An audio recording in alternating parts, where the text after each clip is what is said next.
So last week had an honest conversation about watching movies with childlike wonder, and does that change the movie experience? Well, here's my list of top 5 movies to watch with childlike wonder. What would be your list of top 5? Let's talk about it in the comments.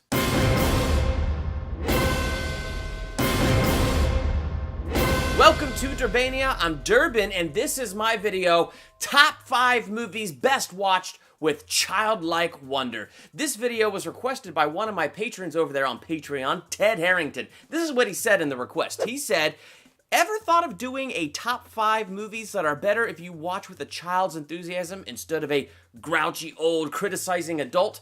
What inspired him to request this video was last week I did this video called, Is The Last Jedi Really That Bad? And I did that video because over 4th of July weekend, my whole family came out, and my nephews, who are 9 and 7, really wanted to watch The Last Jedi because they hadn't seen it yet. I saw it on the big screen and I liked it. I watched it on Blu-ray and I found myself disappointed with it. But then I watched it with them, and it was like watching it through a new set of eyes. Watching it with that childlike wonder, it made the movie better for me. It made watching it a better experience. And so I just like, how much does that change the movie watching experience if we go in with a different set of eyes and a different set of expectations? So here's my top 5 list of movies that are best watched with that childlike wonder.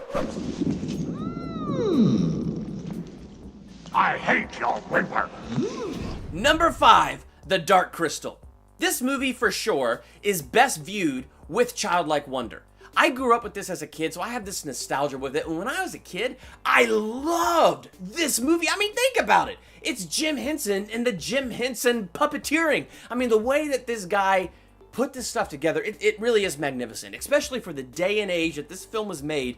It looked amazing, it was spectacularly done, and as a child, it just captured my imagination. And I was watching this, like, before I could understand story and flow, and so for me as a kid, it was like the visuals of this film. Oh man, I loved it. I also had some of the worst nightmares ever based off of this film. But that was not enough to get me to quit watching this movie as a kid. I loved it. Then I grew up, and about 5 years ago, when it was out on Blu-ray, I really wanted it, so my wife got it for me for Christmas. So along comes New Year's Eve, and we decide we're going to watch it. Now, Laura, my wife, did not grow up with this movie, so she has no nostalgia whatsoever connected to it. And so when she put this movie in, within 10 minutes, she was sleeping. And not because it was late at night, we're trying to stay up from midnight, no, because she was so disinterested and so bored, and she just couldn't connect to this movie at all and had no love for it at all. She was out in 10 minutes. So I nudge her to wake her up like, Laura, this is my childhood. This is the greatest thing ever. Wake up and watch this. And she just fell right back to sleep. I tried to wake her up 3 times, and then finally she just, let me know, don't do that again. So she, slept through it and still has not been able to go back and watch this movie. She has zero interest to watch it. But me, it's like, it's so part of my childhood. I loved every second of it. Honestly, as a grown-up watching it, it was a little boring. It was. I don't care! It just, even though I was a little bit bored watching it, the nostalgia was so strong with this one. The force was strong with this one. I had so much fun with it. So, The Dark Crystal is definitely a movie that if you grew up with it as a kid, you get it. And you like it. If you didn't grow up with it as a kid, you don't get it. That's kind of what I found with this movie. True or not? Let's talk about it in the comments. Don't say that! Never say that! Goonies never say die! Number 4, The Goonies. The Goonies is such a great movie. And this is definitely one best viewed with childlike wonder. Because think about it. This is a group of kids who are best friends. They find a treasure map, and it leads them to a pirate ship, and they find the treasure. And in the process of finding the treasure, they save their town, and they save their friendships. So as a kid watching this, the stakes are kind of high, because part of the childhood dream is to have a group of friends that you love to hang out with and have fun with. Part of the childhood dream is to go on a fantastic adventure, and how great would it be to find a buried treasure along the way. And in finding that treasure, you become a hero. It's like the childhood dream. And so when you watch this movie with that childlike wonder, it's so incredibly fun. On top of the fact, it's just got so many great characters. Chunk, Sloth, so great. Hey, you know something great about watching this movie as an adult? Thanos is in this movie. Yeah, Josh Brolin, he plays the older brother of Mikey. So we get to see Thanos when he's young before, he gets all grumpy.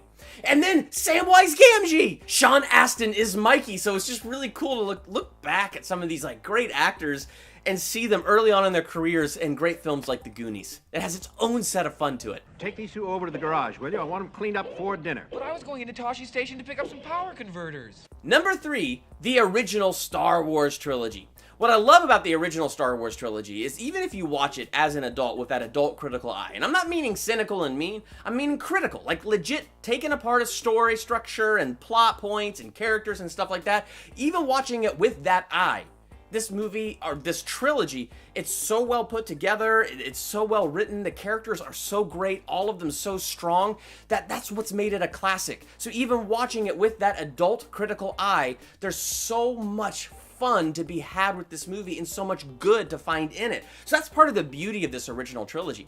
But when you watch the original trilogy with childlike wonder, it's amazing how it just takes over the imagination.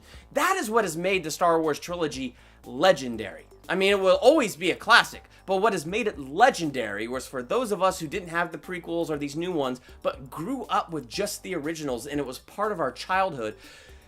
It just sticks in our minds and in our imaginations. It's so fun. It's so inspirational. They're just some of the best movies ever because of how they capture the imagination. I mean, come on. It's the classic tale of good versus evil. It's adventure. It's knights in shining armor, but not in shining armor, in outer space with lightsabers in the Force. It's incredible. And it's because of how it plays with our imagination and remains with us that it is such a highly valued property. And for good or evil, why we keep making more, because it just so captures the imagination. Sean Chandler said this over on my other video, is The Last Jedi really that bad?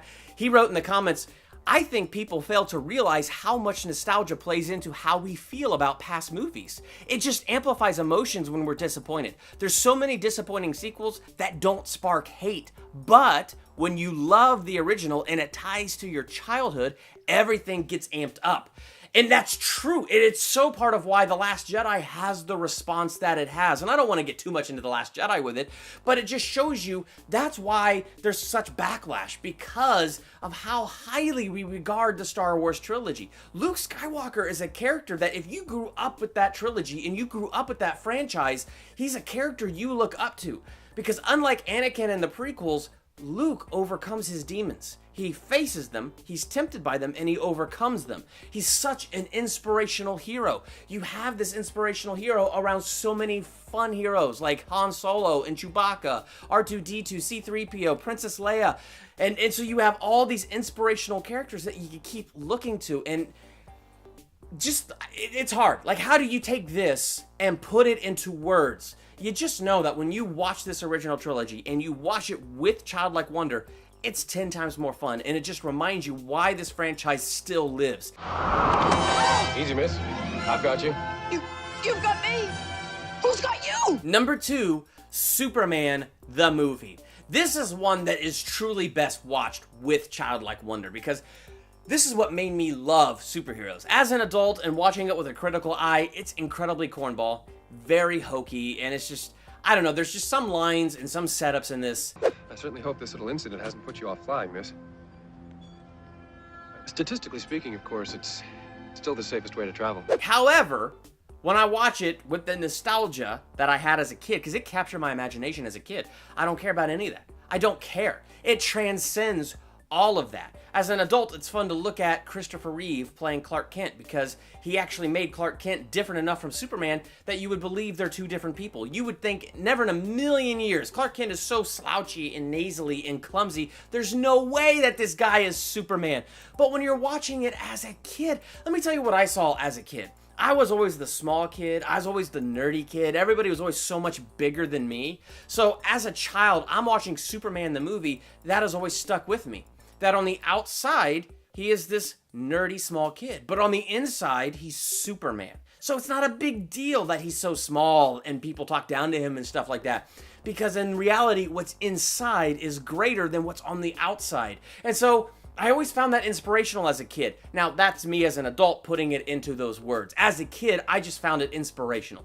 I found it inspirational to see a very dorky Clark Kent who is really the powerful Superman. And that just always stood out to me, and that always spoke to me. And as a kid, I never looked at Clark Kent as the act. I just looked at Clark Kent as a part of who this guy really is. And underneath that is the Kryptonian. So I don't know. That's just one of those movies. It truly captured my imagination as a kid. And when I watch that movie with childlike wonder now, it still captures my inspiration. Christopher Reeve is so brilliant in it, it just captures my imagination like you wouldn't believe. Did I say that 3 times? It captures my imagination. It does. So this is one of those movies truly best viewed with childlike wonder. Number 1, Jurassic Park. Any way that I can fit Jurassic Park into a countdown, I'm gonna. Oh my gosh, there's so many others. I mean, I could throw in Indiana Jones as an honorable mention. I could throw in the 1990 Teenage Mutant Ninja Turtles as an honorable mention. Oh my gosh, now I'm mad. I should have put Indiana Jones on this list. Oh, but you know what? It's just a fun adventure movie, and you get it. Same thing as the Goonies. Fun adventure. You watch it with childlike wonder. It's just brilliant. Anyway, I had the hat bullwhip. Oh man, that was dangerous. Did I have a bullwhip? No, I didn't have a bullwhip as a kid. My parents would never. Did I? No, my parents wouldn't. Did I? This is just an amazing movie, and I continually name it as one of my favorite movies of all time, because when I was a kid, and I really was watching it with childlike wonder because I was a child, and this movie just, it was wonderful. I mean, the dinosaurs blew my mind. They really did. I was expecting stop-go animation. I was not expecting such fluid and good-looking CG. It was amazing how good those creatures looked, and just that alone won me over from the very beginning. Just that alone was beyond incredible. But getting into the action of this film, the T-Rex ripping apart the car, the Dilophosaurus and Dennis Nedry, the kids in the kitchen with the Velociraptor, on and on and on I go. It's a fantastic adventure movie. It's a dinosaur movie. It's a stuck on a park with crazy animals movie. But it's just, I mean, it's Steven Spielberg. He knew how to put it together to capture the imagination. And it was the first movie to use CG the way it was used. And so it was just a movie that captured everybody's imagination. But me at 9 watching this movie, the way I felt watching it for the first time on the big screen, every time I put the movie in, it's just, I remember that. And that's why that remains my favorite movie of all time. There it is, my list of top 5 movies best watched with childlike wonder. I'm kicking myself because it was so hard to put that together, and then just the other night, I'm watching Lord of the Rings with my wife Laura, and I'm like, oh my gosh, I forgot. Yeah, this is something best watched with childlike wonder. This is an incredible trilogy. That original Lord of the Rings trilogy is mind-bogglingly awesome. Or what about the Indiana Jones trilogy? I gotta stop because I'm gonna get frustrated with the amount of movies that I didn't talk about, and it was hard enough to put this list together because there are so many great movies to watch just with that childlike wonder. I want to say a huge thank you to Ted Harrington, one of my patrons on Patreon, for requesting this video. Ted, thank you so much for requesting this, and thank you for your support of Durbania. If you would like to support Durbania, you can check out my Patreon page. The link is below in the description. I have different rewards for different levels of giving, so you can check out the different levels of giving there are and what the rewards are for each level. One of those rewards, you could pick a theological analysis for me to do. Another award, you could pick a movie for me to review and a theological analysis for me to do. So check that out and see what you think. And if you want to give. If not, that's okay. I'm just excited to have you here, and I want to talk about these movies with you. So in the comments below, what did you think of this? What are your top 5 movies best viewed with childlike wonder? And head over to my Last Jedi video and join in on that conversation. Hit that subscribe button, hit that like button. I'm Durbin. Thanks for checking out Durbania.